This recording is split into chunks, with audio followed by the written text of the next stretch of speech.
Poll workers telling us about 850 people have voted in this location today with just about 2 hours left. Losing a Christmas gift can be as simple as a thief getting to your package before you do. Residents on River Chase Trail are looking to rebuild after flooding nearly took out their neighborhood. We did see Sheriff James Lee Barong arrive here at the front entrance to the hospital. He got out of the car, was meeting with other officers, giving hugs, comforting everyone. As Molly did mention, they have been through this before. If you live in a multi-level home, especially with a bedroom on a higher floor, having a fire ladder nearby could save your life in the event of a house fire. How residents I've talked to have told me that the community here is typically a quiet, safe place, and that this tragedy is the last thing that anyone expected. Dolly Parton herself joined Walmart's CEO here at the Newport Walmart to announce some massive donations to help in the recovery efforts of Hurricane Helene.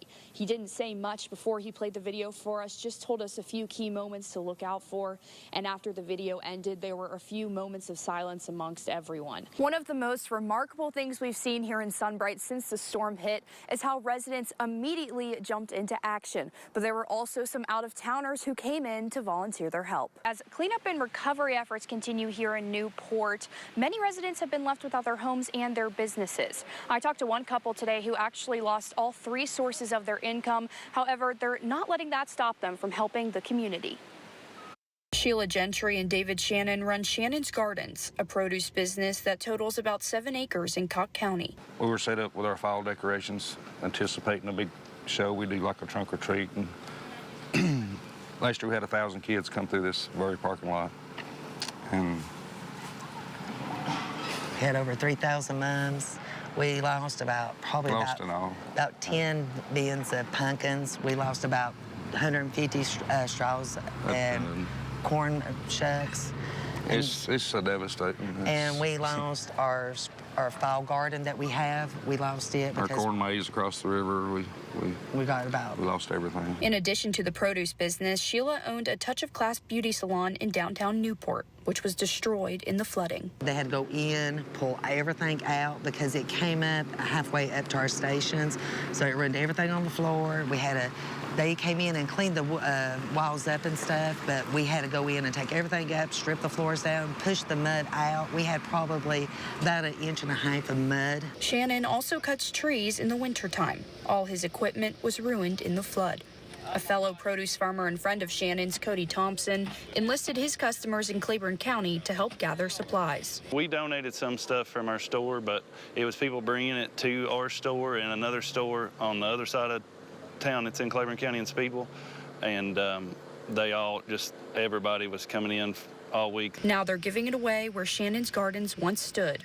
Despite all they've lost, they're grateful for one thing that remains. The only thing that made it was our pig. We let our pig go before the water came up.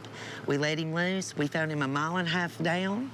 We brought him back home, and he's happy, but he's about a 600-pound pig, but that's the only thing that survived every bit of this was our pig, and I'm happy to have my pig home. I am of that. Everybody there was very grateful to have Peanut Butter the pig back home. And Shannon actually also told us that he received some phone calls from people who said they saw his pumpkins floating over in Douglas Lake a few days later. In response to that, he said he was glad they could still help decorate. In Newport, Ella Wales, 6 on your side. 1 year later, the death of baby Elena still lingers in the Middlesboro community. This banner hanging over the main street in town, serving as a daily reminder of the tragedy. She didn't have a voice when she was alive, and I felt that it was my responsibility as a citizen to speak up for her and give her a voice. Justin Howard hung the banner downtown and has helped plan multiple vigils and marches to honor Elena, including a celebration of what would have been her 2nd birthday in February, declared Elena Hembry Day by the town's mayor. The events we had, there was a huge turnout of all different types of people. Everybody took this in a way that it was personal. It became personal to them. Lawson is the only person that has been arrested during the investigation. She was indicted in August 2023, but a trial date has still yet to be set. With little movement in the case, some community members feel like they're still waiting for closure. We were all very, very shocked. Everyone kind of reacted in the same way, like this is a tragedy, this should never happen.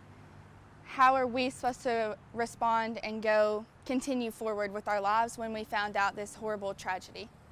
According to the Middlesboro Police Department, Elena died of non-accidental blunt force trauma. Middlesboro resident Blair Browning says the violent incident shook everyone in the tight-knit, usually quiet community. For myself, I am very, very cautious, even when it comes to just like going in Walmart, which makes it really unfortunate that we have that paranoia over our shoulders. I feel like speaking from a community and where we live, it's very scary. According to the Bell County Circuit Court Clerk's office, Lawson is expected to appear in court Monday and on September 4th. The September hearing will be for a motion filed in April by her lawyer requesting to relocate the trial. In Middlesboro, Ella Wales, 6 on your side.